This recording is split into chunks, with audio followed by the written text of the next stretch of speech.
Yeah.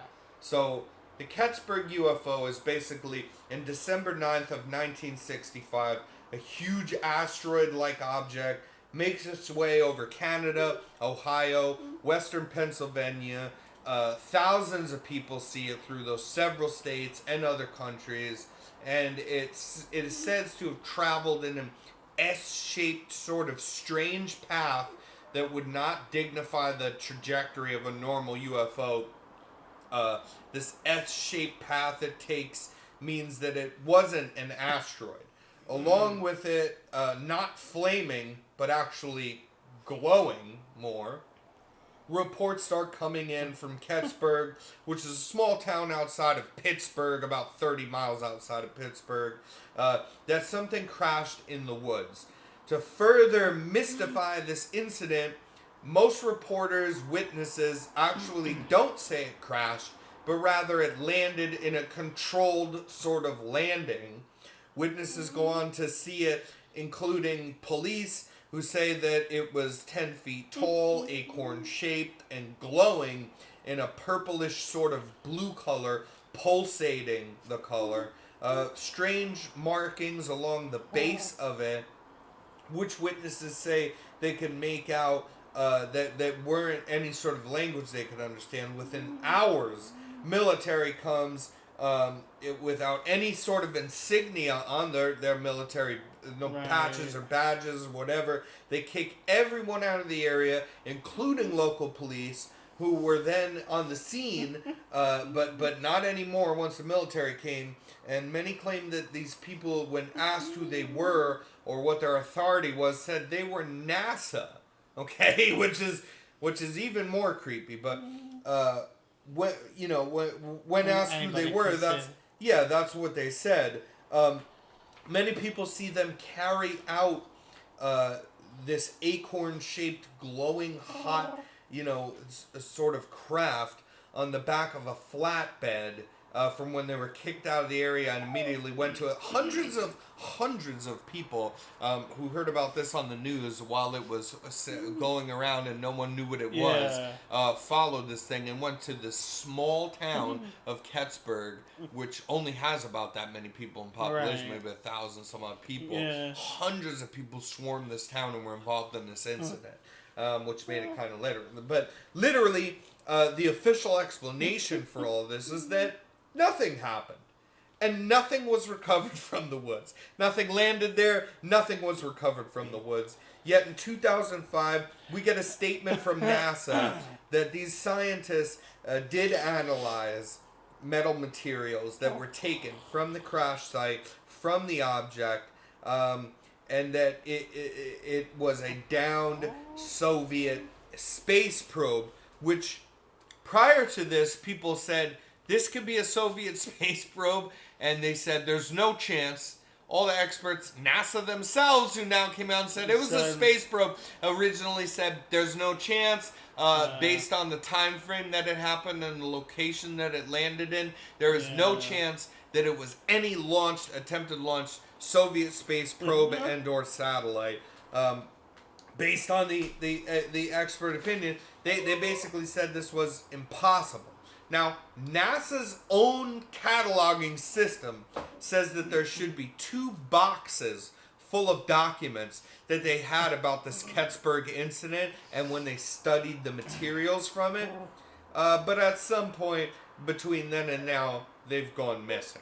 Ronnie, this, before you talk about your space stuff, is not the first time that NASA has the worst cataloging system ever known to man. As many of their things, pictures from space, they just go missing sometimes. So I'm actually very curious about one thing. You said it was glowing, right? Yeah. Like a purplish... Bluish color, yeah. Bluish color, right? Yeah. Who's to say it wasn't an attempt at a nuclear... Not a nuclear reactor, like a fission reactor or something like that. Yeah. We're going to get to that. Because that is a very big... It could have been the core of a reactor. Because when you look at the fusion reactors and everything, that is the color. That's very... Is the blue and purples. Exactly. Yeah.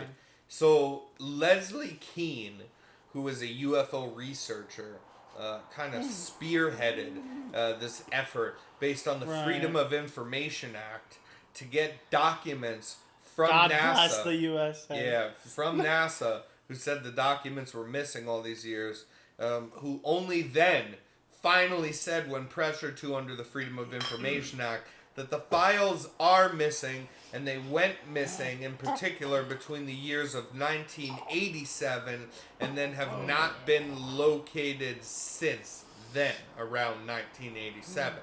Now, here's another funny incident that, yet again, a lot of these people saying it had markings they couldn't make out, the color of it, that is pulsating, glowing, the thing landed, nobody knew what it looked like, couldn't have been, these are all taken, military comes, they commandeer people's farmhouses that are around the area. They make Would the make kids in the sense. family go upstairs and they Especially do if it was a nuclear reactor, that would make sense. So listen, another thing that made this mystified, and this is the reason why these things Mystified, become fortified.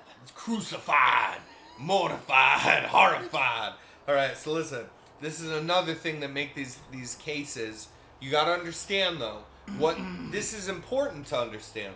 What makes cases that could be explained? I'm presenting it in a way to you where all these things are very reasonable along the way. Why people think something is fishy here. Yeah. Okay, a reporter. His name was John Murphy. He was a man who was he was on the scene when it crashed before the military got there. Supposedly he was the first on the scene, and took dozens of photographs. Tried to put together a documentary, which he successfully got a deal with, showing these photographs ahead of time, with his exact story and all of the pictures.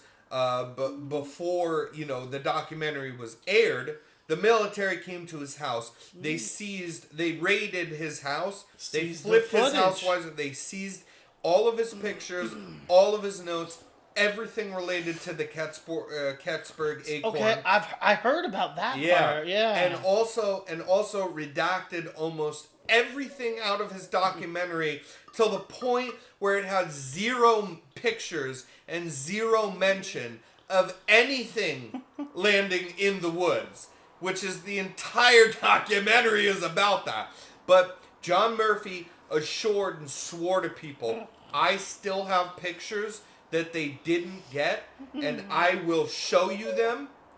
And then he suddenly dies under mysterious circumstances in a hit-and-run accident of which nobody was ever arrested for. Oh, so he got suicided. So, these are the things that make up a UFO case, because it is not crazy people. These are townspeople, people from outside the town. They heard about this crazy thing going, they want to see it. They get there, they see something crazy. Yeah. Then they see the military come and kick them out, which would automatically make you think, what the hell is going on? Instantly. You see them seize people's houses. You have a guy that says, don't worry, I took pictures. They seize his stuff. They take all his pictures. They're never heard from. The pictures were never released of it. Although I will put up some pictures that are supposed Kecksburg acorn photographs that are out, possibly from John Murphy. But all these things tie in together. Now here's the deal. When did this take place? Right? Let's go back. When did this take place, Ronnie? In 1965. Prime time for the Cold War. Yeah, it was a race, not only the race to the moon, but a race for technology. Race for technology. And like the race to space. Spies and everything. So, I mean... A nuclear disaster on the horizon during the Cold War. This is That's the time why I would not say that would be a UFO case, right, but more a case of them trying to come up with a new type of weapon.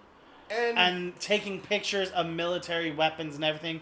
Obviously, the military is going to swoop in, or not even steal a weapon, all your shit, or not even a weapon. But how about the just head of a satellite? How power. about the pod that would go into space? How about how that if that was going on the core now, of the reactor, they would tell somebody this would have never happened. No. Now, this exact sort of case. Because of the fact that they would have said, this is something that fell from this country.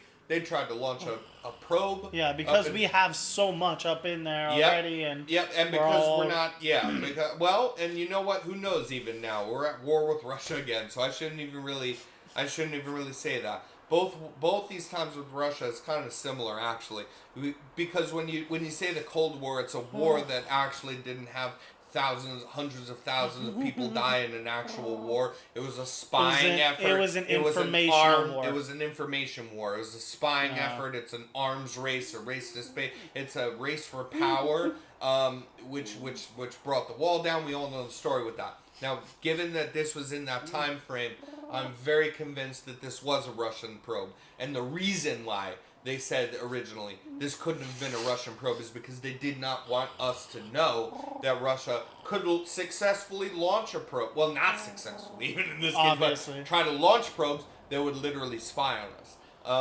Plus, I mean, the writing on the bottom thing itself kind of looks like Sanskrit.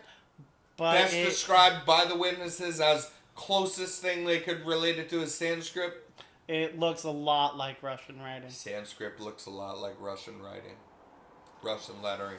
And go and look that up as well. The acorn shape of it, literally what the tip of a probe looks like. Right. And I'll put up pictures of that. I still don't think it would be a probe. It was a time of us trying to build weaponry. Who's to say that it wasn't supposed to have been a nuclear weapon that they were going to drop, and that's why it was so burning hot, and when it hit the ground, it just failed. It was a dud. And it was still burning hot from the atmosphere. I've read something about this as well. Don't you have nuclear things going on in probes, and when you launch things into space, isn't that a part of it? Not really. I don't think so. The energy that would propel it up.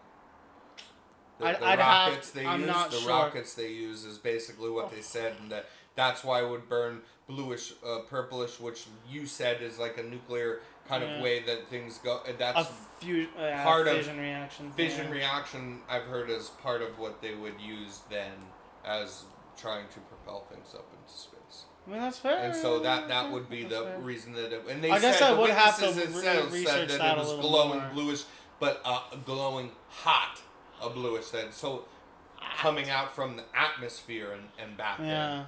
Which is how we do launch nukes nowadays, too. Yeah. Is we send them straight up. Yeah. And it's all trajectory. And so if you had this Cold War thing going on, and let's explain, like, the guy, like, listen, that guy's death, no one's ever been arrested for that. Unfortunately, this is kind of some of the things that are taken very seriously by all governments, not just us, but that you hear like, oh, Putin and Russia, they kill people. They absolutely do. He kills people, not just in wars, but like in meetings with other, heads of state and things. He has literally assassinated people. So we hear all about that because we'd love to shit on him and say that, like, how horrible is that? Listen, we do the same things. We do the same thing. Oh, no one's ever innocent. And None of us are ever innocent. We absolutely would have killed this guy if we went and first tried to even seize his house, not. And then he's swearing that he'll show pictures of this thing. And we know what? We absolutely, mark my words, would have killed this guy. Yeah. The government. Absolutely. These things have happened before, and in a series of information. I don't want to hear because we have like so many cases of proof of it, dude. It's not a conspiracy that the government will literally, if it comes to it, they don't like to do it. They don't do it willy-nilly either. I just want to say this. Yeah. I want to make my point clear. Yeah, I'm not saying I'm crazy and like, oh, we'll go around just... Like, they actually do take it very seriously. Even one guy of 400 million people, they take it seriously. They don't want to kill their own citizens, but if it comes to it, and they can't have something get out, and they try to seize everything, they try to threaten, they try to blackmail. If somebody's going to continue to push against the grain and it comes down to it, we will murder our own citizens. You're making the same point I was just about to make, actually. Yeah. Was in the height of an information war, any civilian with information about said anything like that is a what's the word I'm looking for there? Is a not treasonous. It's a liability to our country. Yes. So liability. Yeah. So I fully agree with that. Yes. But yeah, we would kill our own in the sense of preserving our own information. And I just think that that Kecksburg thing was a good one to give you guys to kind of show you that I take the stuff fairly. And look at the videos and the pictures and everything we'll put up. Look up the story for yourself. Get in the comments too. Let us know what you're thinking of it. Yeah. And, tell us like, oh, if you got some other information, don't share it. I originally heard about this case and the general things of the military coming, that it looked weird. There was a bunch of witnesses. They come to this guy getting murdered, them taking a thing away on a flatbed and pictures of that, and then literally saying, we took nothing out of it, and thought, this is a good one. But I looked at it with some fair eyes, and I don't think that. So when I'm going to do this Bob Lazar one for you, when we are going to do a very, very special Bob Lazar one, when we're going to do a very special Roswell one, those kinds of cases I take very seriously as well, and I fully believe them. Yeah, this one was a case of debunked. But I looked at not even debunked. Yes, no, but, debunked kind of. Yeah. I look at these things with fair eyes. I think that it's pretty much solved, and so it's good to show, that there's differences. Yes. And then I'm not going to believe every one. So when I'm going to not everything is a UFO. Not everything is a UFO. And so when I'm going to present to you like ones that are really I want it to mean more by then, when you guys are listening to these and hearing that we're taking it fairly.